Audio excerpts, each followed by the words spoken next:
Hi, this is Lee Phillips. I'm an attorney. I've done hundreds and hundreds of LLCs and corporations in my career. In fact, we're a litigating firm. We sue corporations and LLCs. And the funny thing is when you sue them, you figure out how to pierce the corporate veil. You figure out how to go after the guys.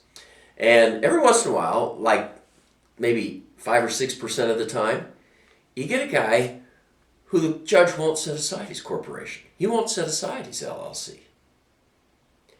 And you study what that guy does. Let me talk to you about forming an LLC for 2 seconds. First of all, you've got to file with the state. And I've developed a series of 6 courses to teach you exactly what to do in forming and operating an LLC. You got to file with the state.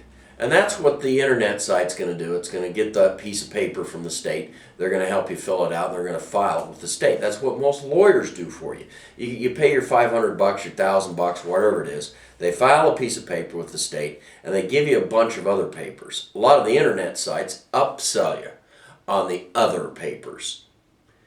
But everybody files with the state. Fine, you file with the state, you pay the state fee. And by the way, when you're doing the state filings, don't give them any more information than you absolutely have to, because that's public information. File with the state, pay the fee. You're an LLC. End of discussion.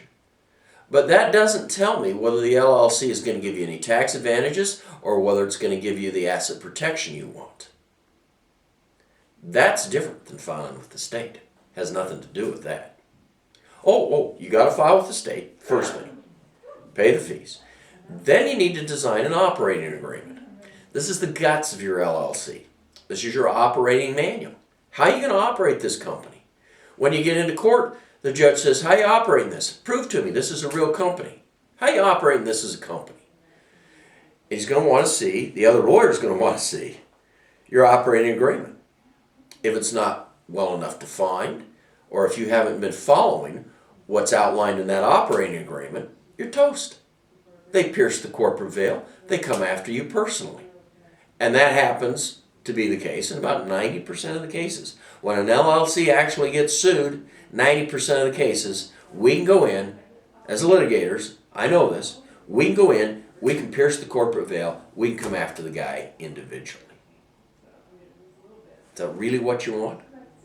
So the operating agreement is critical. By the way, I've got an excellent, it's a free template. If you're going to do it, at least use the free template and get a good operating agreement instead of a 2 or 5 page one. This is a long one, but it defines everything. Once you've got the operating agreement, then you need to make some tax decisions. Nobody ever talks to you about the tax decisions.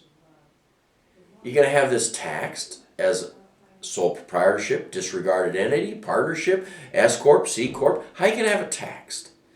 How you have it taxed makes a difference as to how much money you take home, how much money you get to spend out of this company. And it depends upon what the company is doing. Am I manufacturing things? Am I renting real estate?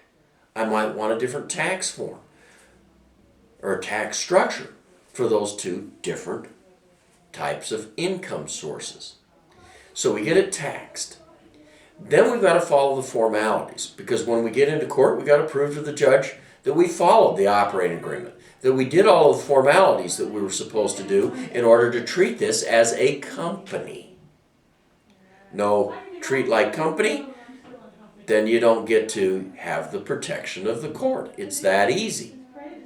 So you want to be able to go to the judge and say we're operating this as an LLC, a full-time company. I'm going to walk you through the formalities there. Then I'm going to give you some tax treatment. Actually, some tax tricks is what we're going to do. Because if you know the tricks, well, the rich. If you want to be wealthy, use the laws that the wealthy use. They use a different set of laws than everybody else. The LLC gives you the ability to access those laws, but you've got to learn how to use them. And by the way, your accountant isn't going to teach you all this. The reason is everybody says he doesn't know. No, he knows. Well, he makes more money. Yeah, he makes more money. He likes that. More work. A little more work. Not a lot more money. But you can make a lot more money And the accountant isn't going to tell you, because if anything goes wrong, it's the accountant's fault. He's liable. He's learned to keep his mouth shut. The lawyers keep their mouths shut. But if you walk into them and say, hey, why don't we do this tax thing? They're going to look at you and say, wow, you're smarter than you look. This is a great idea. At that point, though, it's your idea. They will help you. They will support you. But they will not give you the ideas. So, we got to get the tax treatment. Then there are lots of little things that we can do with an LLC. Little things like give you twice the asset protection. I'm going to go in, I'm going to teach you about doubling the asset protection of a corporation. An LLC can give you twice as much asset protection as a corporation. Nobody ever talked to you about that. I'm going to sit you down in one of the courses and I'm going to talk to you. But at least go follow the link, get the free operating agreement. If you've already got an LLC, fine, compare it to what you've got. You can go back and amend it. If you don't have an operating agreement, at a minimum, use that one. And let's go one step further and customize it for you.